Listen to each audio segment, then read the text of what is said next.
Kanalımdan herkese selamlar. Yepyeni bir modelle yine beraberiz. Ramazan davulcusu modelimi sizler için tasarladım ve hazırladım. Videolarımı çektim. Sizlerin beğenisine sunuyorum. Umarım sizler de beğenip örersiniz. Bebeğimin boyu 27-28 santim uzunluğundan. Davuluyla, fesiyle, otantik kıyafetiyle çok tatlı oldu. Yeleğinin dışındaki kıyafetleri üzerinden çıkmıyor. Bu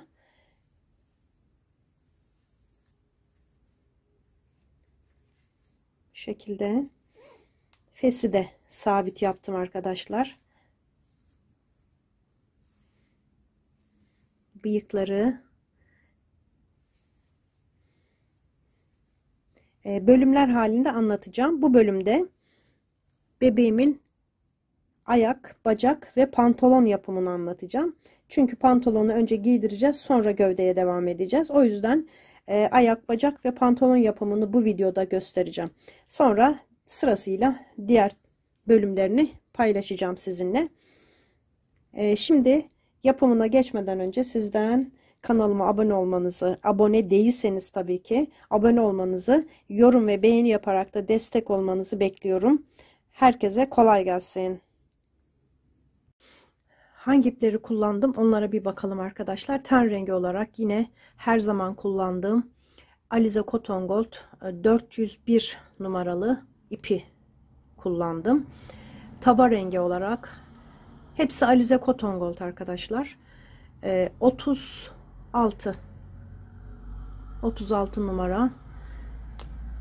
Kahverengi yine her zaman kullandığım, saçta da kullandığım 493 numaralı ipimi kullandım. Pantolon için koyu kahve 26 numara. Bluzu içinde arkadaşlar 62 numara. Yine Alize Cotton Gold 62 numara. Videonun altına, açıklama kısmına iplerimin, malzemelerin detaylarını ayrıntılı bir şekilde yazıyorum. Bu bölümde bacağını öreceğiz. Ayrıca pantolonunu da yapacağız arkadaşlar. Daha sonra gövde videosunda kolu göstereceğim. Şimdi bu videoda bunu göstermiyorum. Göz olarak 12 milim kilitli göz kullanıyorum. Böyle plastik bir parça kesiyorum. Dondurma kutularından kesebilirsiniz. Bebeğin bütün parçalarında her yerinde 2 milim tığ kullanacağım. Farklı bir tığ kullanmayacağım. Dediğim gibi şimdi bacağını, ayağını örerek bu videoya başlıyorum. Taban kısmında bu kahverengiyi kullanıyorum. İsterseniz bunu da kullanabilirsiniz. Ben 2 ton kahverengi kullanıyorum. İsterseniz bir tonunu da kullanabilirsiniz. Şimdi ben bu 493 numaralı ipimi alacağım. Ayak örmeye başlayacağız. Şimdi bir tane bacak ördüm ben arkadaşlar. Bunun aynısından bir tane daha yapacağım. Sonra ikisini birleştirirken küçük bir farkla sağ sol farkını oluşturacağız. Yalnız buraya kadar şimdi öreceğimiz, beraber öreceğimiz bacakta buraya kadar aynı öreceğiz. Şimdi kahverengi ipimi aldım. Önce düğüm yapabiliriz. 7 tane zincir çekiyorum. 3 4 5 6 7. İkinci zincire battım. Bir sık iğne yaptım. Zincirin bir tarafına sık iğne yapıyorum. 3 4 5 tane sık iğne yaptım. Son sık iğnem burada. Buraya düğüm yapmıştık. Ona yapmayacağım. Son sık iğnenin içine 3 tane yapıyorum. 2. Üçüncüyü yaparken ipi bu tarafa alıyorum. Başlangıç ipini. 3 tane aynı boşluğun içine yaptım. Bakın hemen burada ilk zincirin diğer tarafına İlk zincire batıyorum. 1 2 3 4 tane sık iğne yaptım. Burada bir tane daha kaldı. Boşluk. Onun içine çift yapıyorum.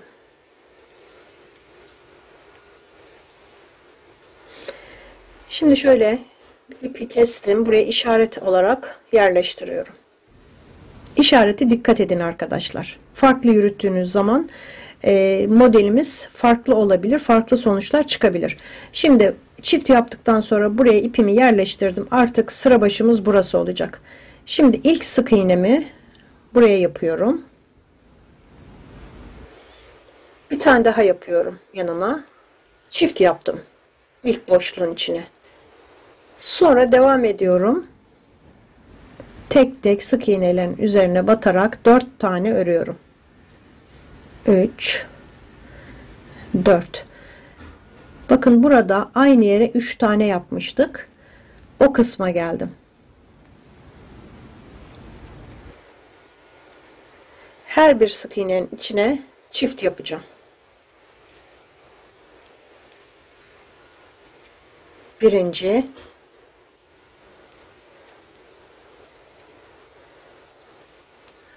ikinci çift ve üçüncü. 3 tane peş peşe çift yaptım.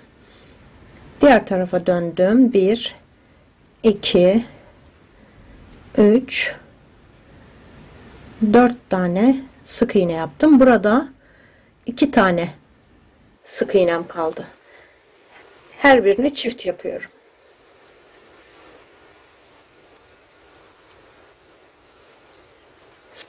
Bakın işaretin olduğu sık iğneye batmıyorum sıranın sonunda. İkinci sıra sonunda sayım 20 oldu. İlk sırada 14'tü. İkinci sıranın sonunda 20 sık iğneye ulaştık. Şuraya ekrana İngilizce sayıları, sıra sayılarını ve sık iğne sayılarını yazıyorum arkadaşlar. Formülünü, tarifini oraya yazıyorum. Oradan takip edebilirsiniz. Şimdi işaretimi buradan aldım. Buraya yerleştirdim. Şimdi ilk sık iğnenin içine battım. Bir tane yaptım. Yanındakine 2 tane. Çift. Devam ediyorum. Tek tek 3 4 tane ördüm.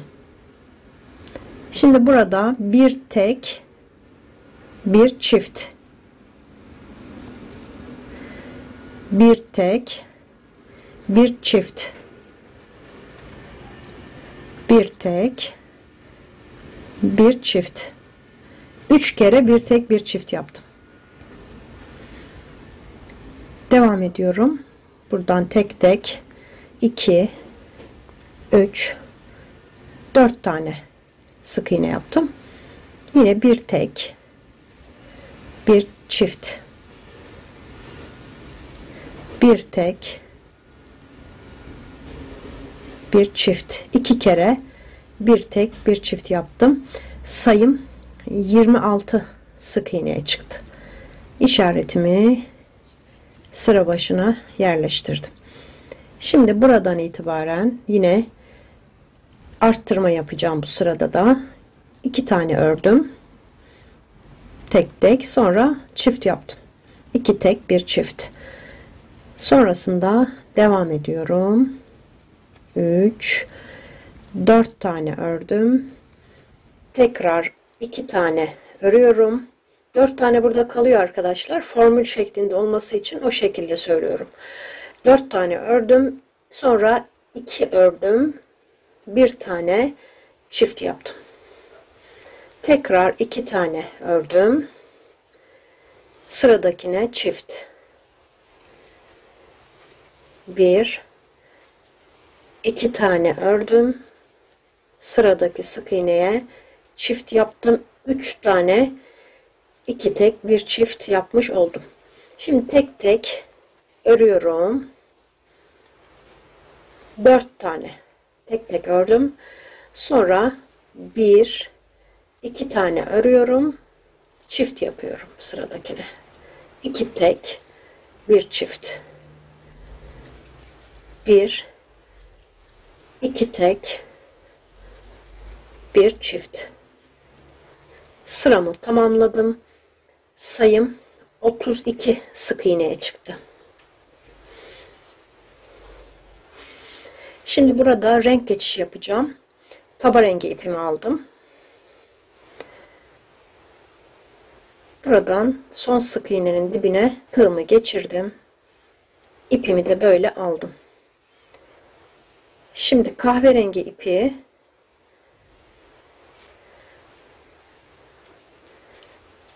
bu şekilde çektim. Şimdi bu sırada 5. sıradayım. Bakın sıradaki sık iğnenin içine, arka lobuna batıyorum. Sık iğnemi yapıyorum. Bu lodan yapacağız. Arka lobdan yapacağız. 2, 3, 4, 5. Böyle devam edeceğim arkadaşlar. Ben ayrıntılı bir şekilde anlatmaya çalışıyorum. Çünkü ilk defa yapan arkadaşlar için kolay olmasını istiyorum. Hızlı anlattığımı söylüyorlar. Bilenler de yavaş anlattığımı söylüyorlar. Ama şöyle bir seçeneğiniz var. Köşede ayarlarda videonun ayarlarından videonun hızını yavaşlatabilirsiniz ya da hızlandırabilirsiniz. Şimdi buradan devam ediyorum. Bakın tek tek arka loblarına batarak örüyorum. 32 tane sık iğneyi bu şekilde öreceğim. Buraya kadar tamamlayacağım. Şimdi buraya işaretimi koyuyorum. Sayım 32. Artık normal batacağım. Bakın. Normal şekilde 32 sık iğneye bir sıra öreceğim. Sonra bir sıra daha, 2 sıra daha, 6 ve 7. sıraları 32 sık iğne örüp geleceğim. 2 sıra daha ördüm. Toplam 3 sıra oldu arkadaşlar. Bu kahverengi ipi şimdi 1 metre kadar bırakıp kesiyorum.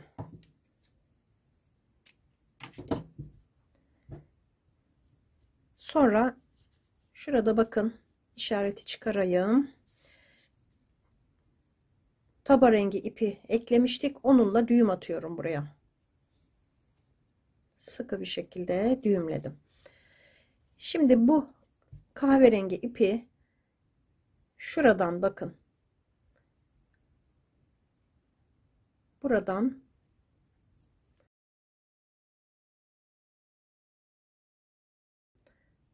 ön tarafa çekiyorum. Şimdi bu iple çalışacağız. Şöyle ayakkabıyı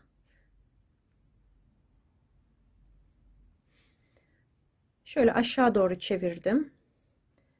Buradaki ilk öndeki halkaya geçirip böyle öne aldım ipi. Burada tek halkaları kalmıştı arkadaşlar. Turuncuya geçerken, taba rengine geçerken oraları yapacağız. İlmek kaydırma yapacağım. Şimdi buraya ipimi aldım, geçirdim. İlk halka burada. Onun içine battım. İlmek kaydırma yaptım. Sırayla her bir halkaya ilmek kaydırma yapacağım.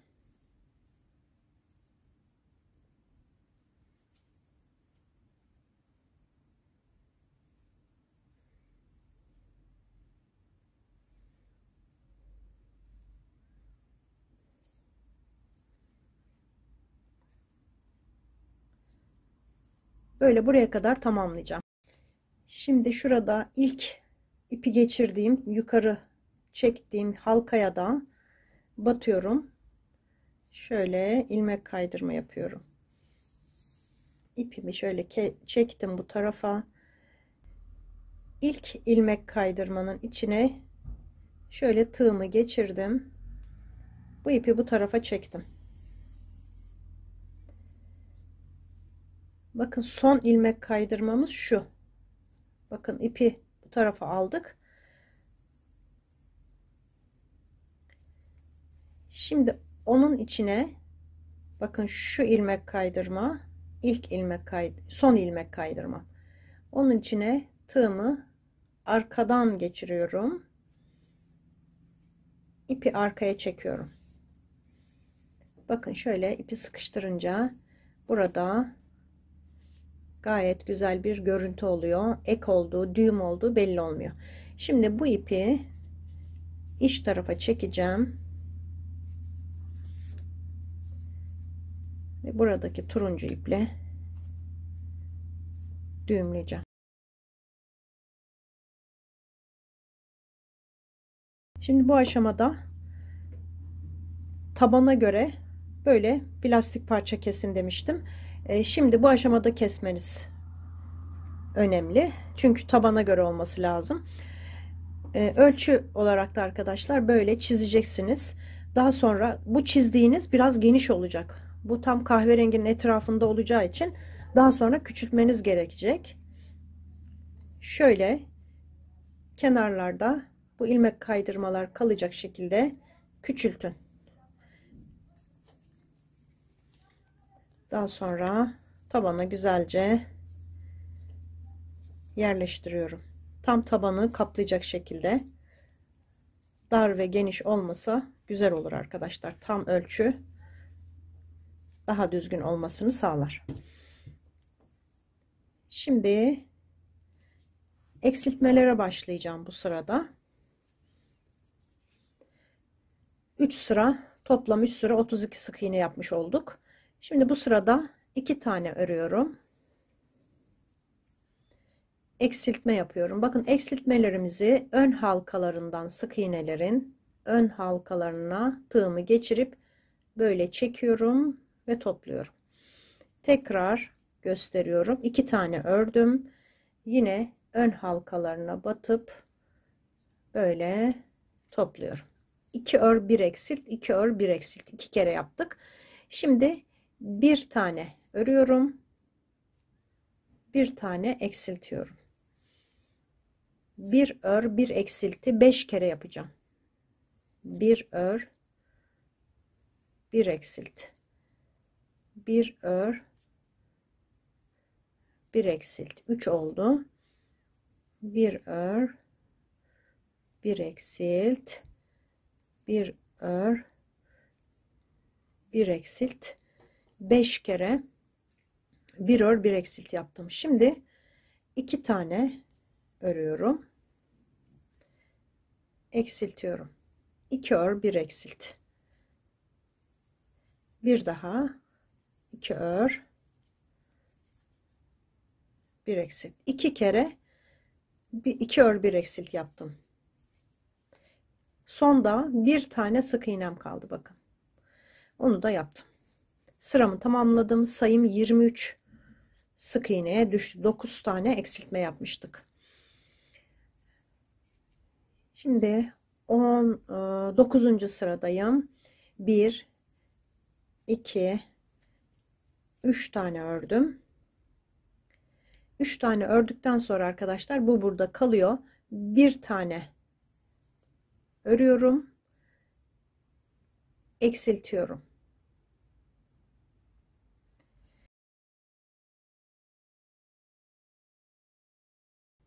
Bir ör. Bir eksilt. Bir tane ördüm. Eksilttim. Bir ör.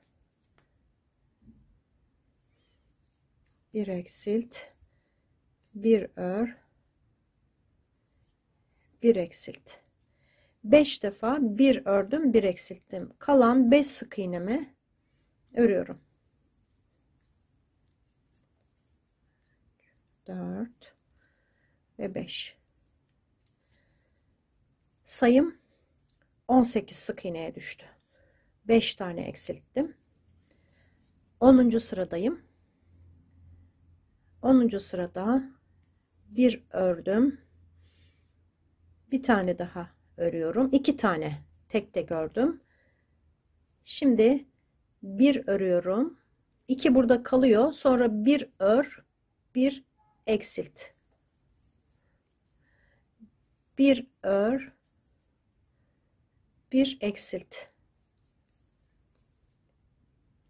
Bir ör, bir eksilt şeklinde 4 defa yapacağım. Bir ör, bir eksilt. 4 defa bir ör, bir eksilt yaptım. Burada 4 tane sık iğnem kaldı sıra sonuna kadar. 3 4.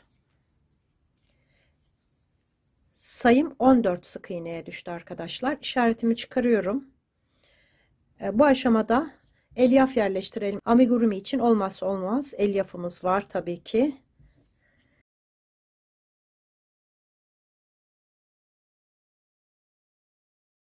Şimdilik bu kadar yeterli. Daha sonra yine ilave edeceğim. Sayımız 14 sık iğneye düştü.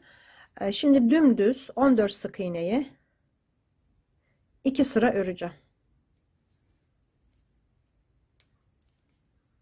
Böyle normal eksiltme yapmadan 1 2 sıra daha 14 sık iğne yapıp geliyorum.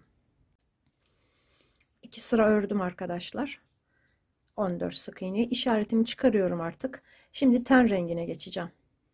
Ten rengine geçiş yapacağım. Şuradan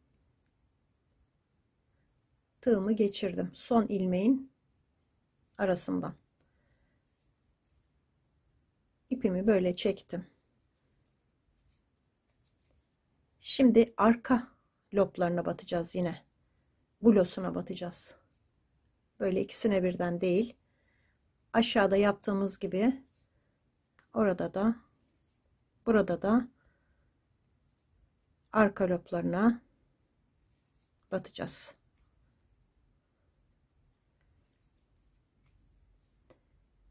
Böyle bir sıra 14 sık iğneye arka loblarına batarak örüyorum.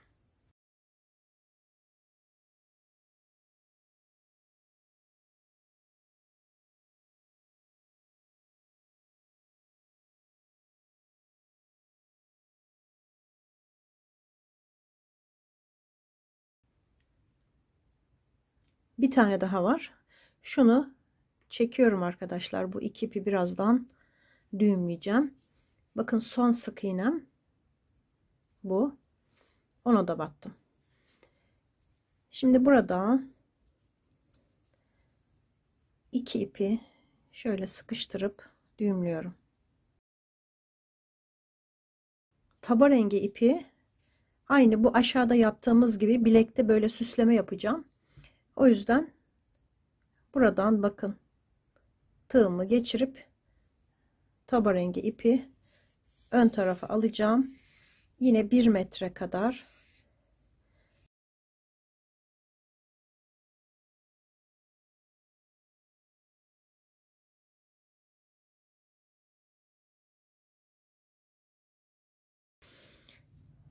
şimdi bu ipimi aldım. Ten rengi ipimle devam edeceğim. 14 sık iğne öreceğiz. 5 sıra daha. Yalnız önce ben 2 sıra örmek istiyorum. Şu bilekteki süslemeyi yapmak için.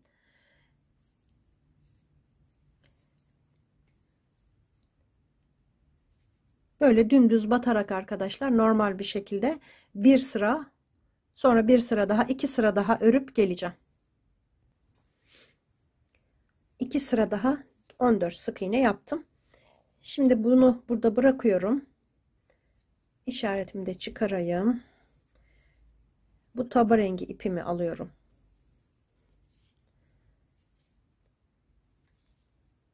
Bakın buradaki ilk sık iğnenin ön halkasına geçirip bir tane zincir çekiyorum. Aynı yere batıyorum. Sık iğne yapacağım. Burada 14 tane halkamız var. 14 sık iğne yapacağım ön halkalara.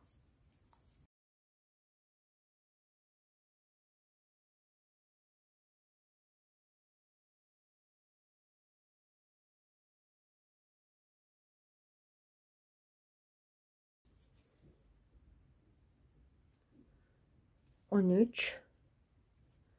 Bakın burada son halkam 14. Şimdi ilk halkanın içine ilmek kaydırma yapıyorum. Bu şekilde ipimi bu tarafa çektim. Şimdi buradaki ipi şöyle gizleyeceğim. Bakın son yaptığım yere değil, yanındaki sık iğneye, ilmek kaydırma yaptığım yere değil, yanındaki sık iğnenin halkasına ipimi geçirip bu tarafa aldım. Şurada yaptığımız tekniği uygulayacağım.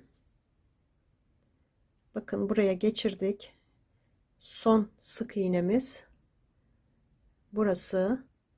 Şimdi son sık iğnenin ortasına arka taraftan tığımı geçiriyorum. İpimi de böyle arkaya aldım. Şimdi şuradan iç tarafa çekeceğim. Şöyle. Sonra buradaki ten rengi iple yine düğüm.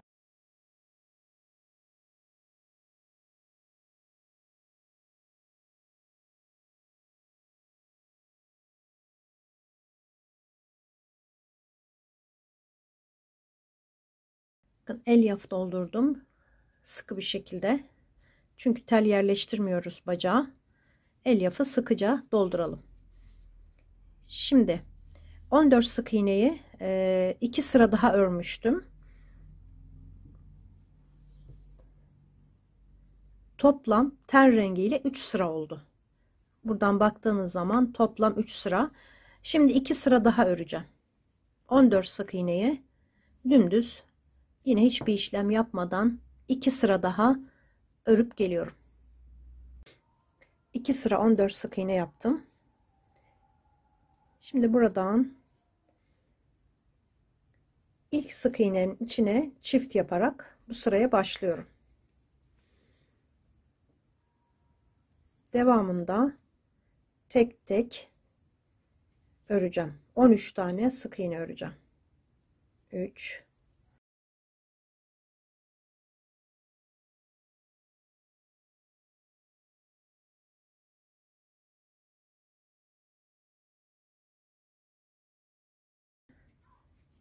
13. Bir tane arttırma yaptım. Sayım 15'e çıktı. 2 sıra 15 sık iğneyi yine dümdüz öreceğim. 2 sıra 15 sık iğne yaptım.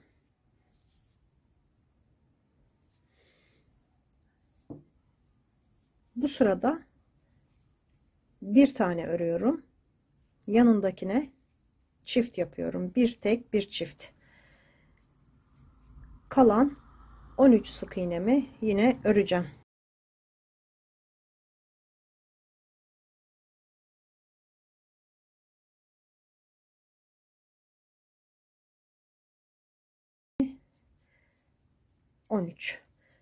Bir tane arttırma yaptım. Sayım 16'ya çıktı.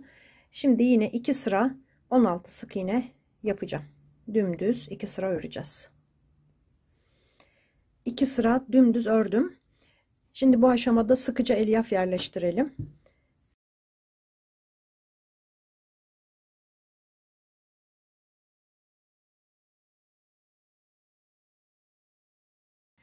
İlerledikçe daha da dolduracağım. Şimdi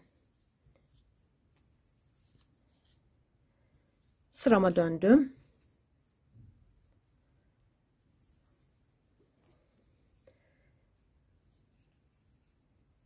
Bir tane örüyorum. Eksiltme yaptım.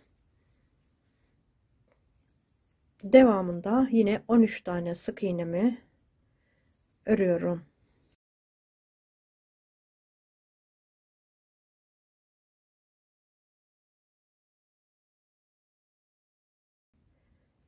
On üç tane ördüm tek tek. Sayım 15'e düştü. Şimdi bu sırada diz çalışacağız.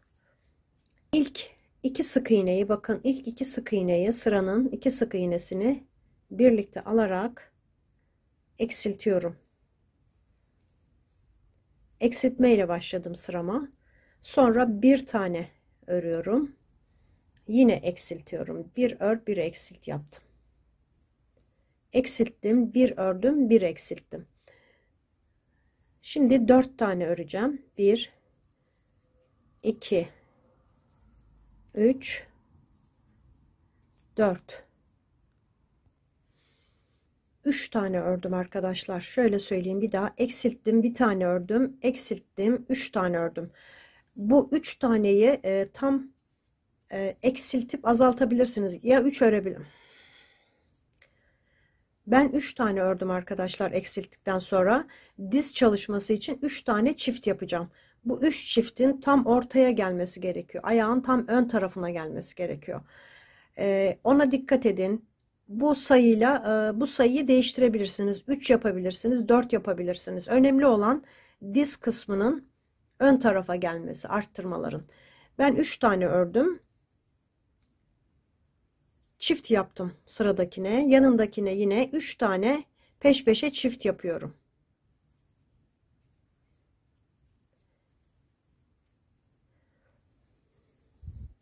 Şimdi devam ediyorum. Tek tek. 1 sıranın sonuna kadar tek tek 4 tane sık iğnemi ördüm. Bakın bir daha söylüyorum ve gösteriyorum. Şu burnun ortasına, önüne gelmesi gerekiyor. Şuradan 3 sık iğne de örebilirsiniz, 4 sık iğne de. Örgünüzün gevşekliğine ve sıkılığına göre şuradaki ortalama sayısı değişebilir. 3 sık iğne örmüştüm. İsterseniz 4 de örebilirsiniz tam ortaya gelmesi için. Sayım 16 oldu arkadaşlar. 2 tane eksilttim, 3 tane arttırdım. Şimdi bu sırada bir tane örüyorum. Yanındaki sık iğneye çift yapıyorum. Bir tek, bir çift. Sonra devam edeceğim. Kalan bütün sık iğnelerimi, 14 tane sık iğnem var. Hepsini tek tek örüyorum.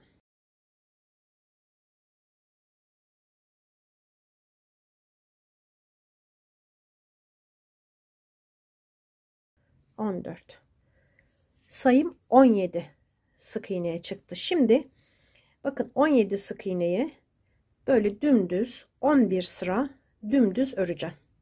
Ve ara ara da elyaf dolduracağım. 11 sıra 17 sık iğne yapıp geleceğim. Aynı yere gelmiş olacağız. Bu bacakla aynı yere geleceğiz. Şimdi ben 11 sıra 17 sık iğne yapıp geliyorum. 11 sıra ördüm arkadaşlar. Dümdüz içine de buralara kadar, buraları daha sıkı, buraları daha üzerinden ilave edeceğim için biraz daha gevşek oldu. Yani sıkıca doldurdum. Şimdi iki bacakta buraya kadar aynı. Şu anda aynı yerdeler arkadaşlar. Şimdi ilk ördüğüm bacağı, siz de ilk ördüğünüz bacağı burada, şimdi burada bitiriyorsunuz. İşaretin olduğu yere kadar örmüştük. 11 sıra. Bir zincir çekip ipimizi kesiyoruz. İlk bacağı bu şekilde bitiriyoruz. İkinci bacağı da videoyu biraz başa alarak aynısından bir tane daha örüyorsunuz. 11 sıra ördükten sonra 17 sık iğneyi burada işareti alıyorum. Buradan yarım sıra öreceğim. Yani tamamlamayacağım sırayı. 10 tane sık iğne öreceğim. 4 5 6 7 8 9 10 tane sık iğne öreceğim. Ve burada bitireceğim arkadaşlar. İki bacakta hazır. İpimizi kesmiyoruz bu bacakta. Bu bacakta kestik. Burada işaretin olduğu yere kadar 11 sık iğne ördük. İpimizi kestik. İkinciyi ördüğümüzde 10 sık iğne ördük ve burada şimdilik duruyoruz arkadaşlar. Bekliyoruz. Burada şimdilik burada bırakıyorum. Çünkü paça öreceğim. Gövdeyi birleştirmeden önce, bacakları birleştirmeden önce pantolonu giydireceğiz. Daha sonra devam edeceğiz. Çünkü daha sonra pantolonu giymesi zor olur bacağı. Çünkü bilek kısmı dar olduğu için pantolonu sonradan giydirmeyeceğiz. Üzerinde sabit kalacak. Şimdi bunu böyle bırakıyorum. Şimdi koyu kahve ipimi aldım. Alize Cotton Gold. Başta göstermiştim. 26 numara. Yine hatırlatayım. Bu parçadan 2 adet öreceğiz arkadaşlar. Ben bir tanesini ördüm, hazırladım. Şimdi aynısından bir tane daha yapacağım. Kolay olduğu için koyu renk olsa da size anlatacağımı düşünüyorum. Zaten mantığı anladınız. Arttırma ve eksiltmeleri nasıl yaptığımı. Şimdi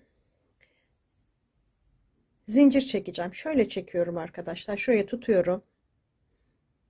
Bir tane zincir çekiyorum. Bunu çok sıkıştırmıyorum. Düğümlemiyorum. 1, 2, 3, 4, 5, 20 tane zincir çekeceğim.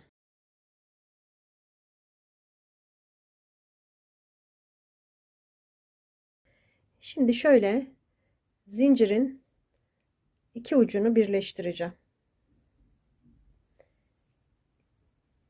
İlk zincirin içine battım. İlmek kaydırma yaptım. Burada bir zincir çekiyorum. Aynı yere batıp sık iğne yapıyorum. Her bir zincirin üzerine bir tane sık iğne yapacağım.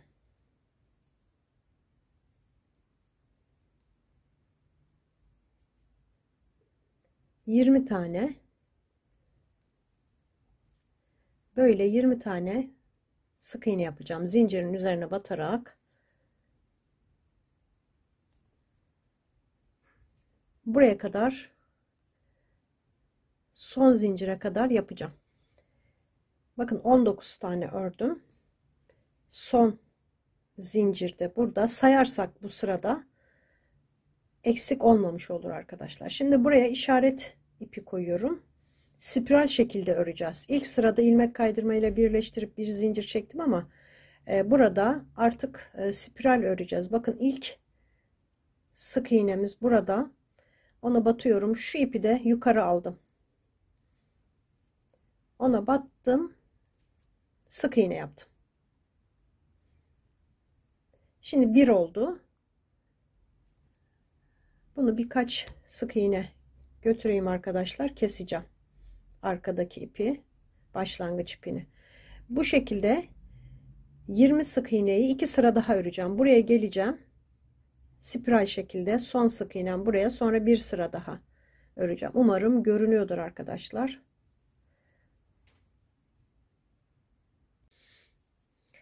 İki sıra daha ördüm. Toplam 20 sık iğne 3 sıra olmuş oldu. Şimdi bu sırada arttırma yapacağım. 1 2 3 4 tane ördüm. Sıradakine çift yapıyorum. 4 tek bir çift. Bunu toplam 4 kere yapacağım. 2 3 4 tek bir çift. Üçüncüyü yapıyorum. 3 4 tek, sıradakine çift.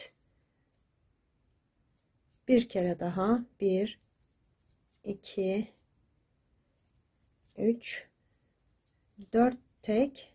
Bakın son sık iğnenin içine çift.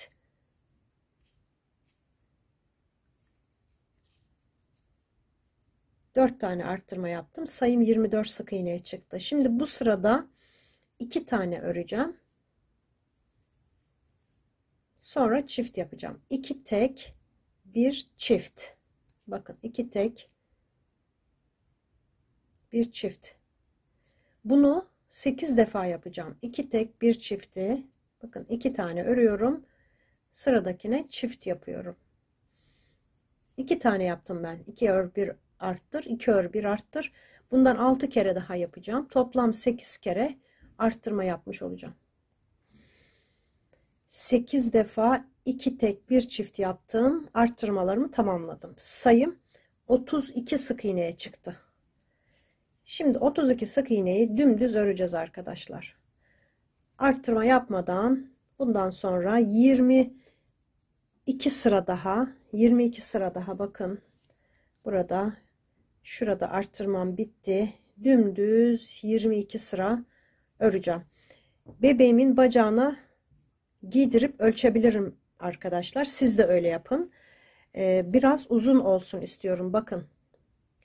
Burası A kısmına gelecek. Bundan biraz uzun. 2 tam buraya gelince 2 sıra daha uzun. Şöyle biraz uzun olsun istiyorum. Şurada birleşecek. Yani bir bolluk olsun, az bir sıra. 2 sıra. Bakın. Şöyle baktığım zaman bacaktan 2 sıra daha uzun. Yani benim 22 sıra oldu arkadaşlar. Bunu bebeğinizin bacağına giydirerek de bu uzunluğu siz belirleyebilirsiniz. Ben şimdi 22 sıra daha örüp geleceğim. 22 sıra dümdüz ördüm. Şimdi işaretimi buradan alıyorum. Burada biraz 7-8 tane sık iğne öreceğim.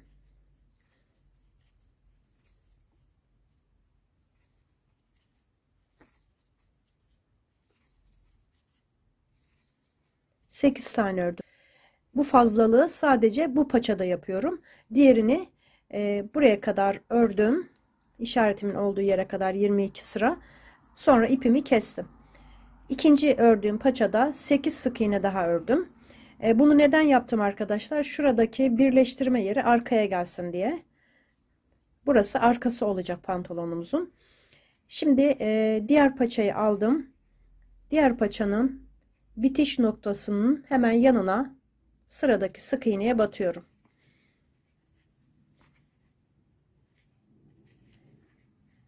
Bir tane daha batıyorum aynı yere. Çift yaptım. Yanındaki sık iğneye yine çift yapıyorum. 2 tane arka arkaya çift yaptım burada ilk başlangıçta. Burada çift yaptım 2 tane. Şimdi devam edeceğim. Diğer şuraya kadar öreceğim. 28 tane olması lazım.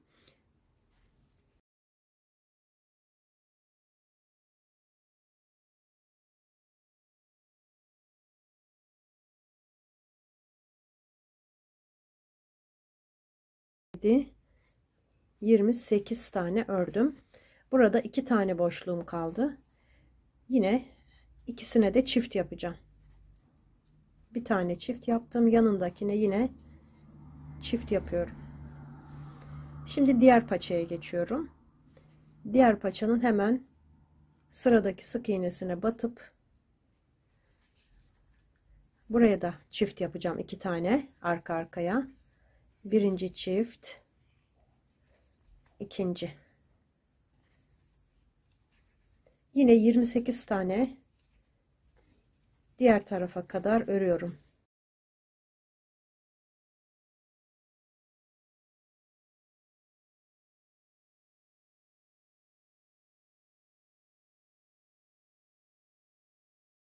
...27, 28...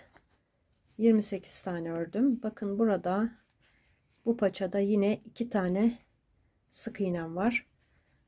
İkisine de çift yapıyorum. Birinci çift, bu da ikinci. Burada sayım 72 sık iğneye çıktı. İşaretimi buraya koyuyorum. 72 sık iğneyi 7 sıra öreceğim. Dümdüz öreceğim. Hiçbir işlem yapmadan bu şekilde başlayacağım. Böyle 7 sıra daha örüp geleceğim. 7 sıra ördüm.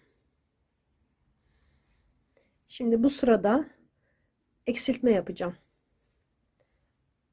Bir tane örüyorum. Eksiltiyorum. bir ör bir eksilt yapacağım. Bunu 6 kere yapacağım. Birincisini yaptım. Bir ör bir eksilt, bir ör bir eksilt,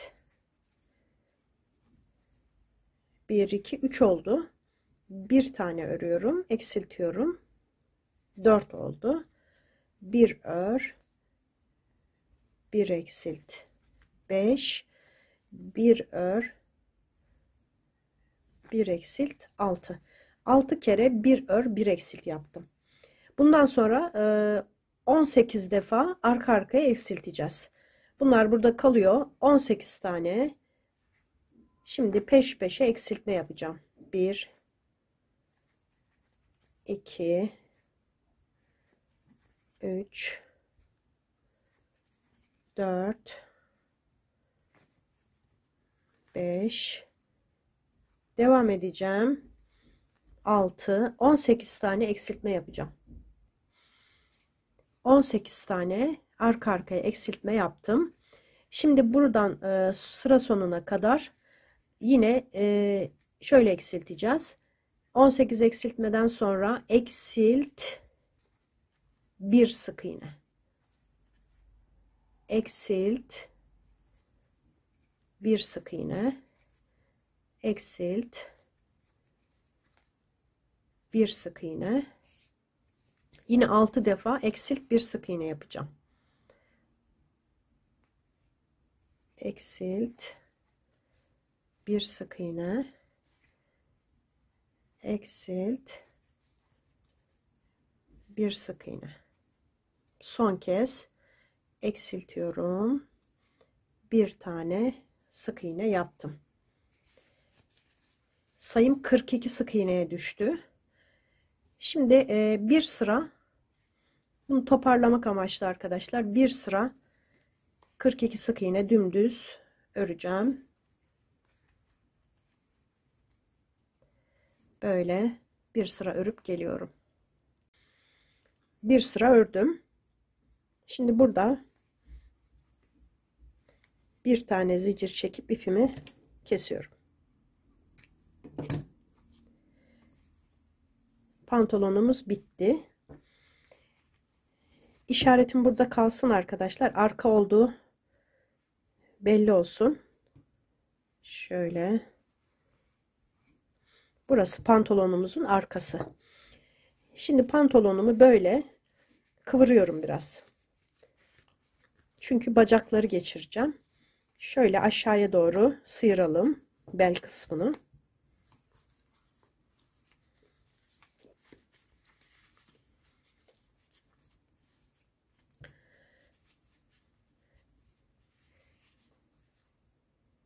Burada delik oluştuysa arkadaşlar şu iple orada sıkıştırma yapabilirsiniz. Böyle. Sonra düğümleyip burada kalsın. Şimdi pantolonumuzun arkası burası. İşaretin olduğu yer. Şimdi bacaklarımız da hazır. Bundan sonrasını ikinci bölümde, gövde bölümünde anlatacağım. Şimdilik bu videonun sonuna geldim. Tekrar görüşmek üzere. Hoşça kalın.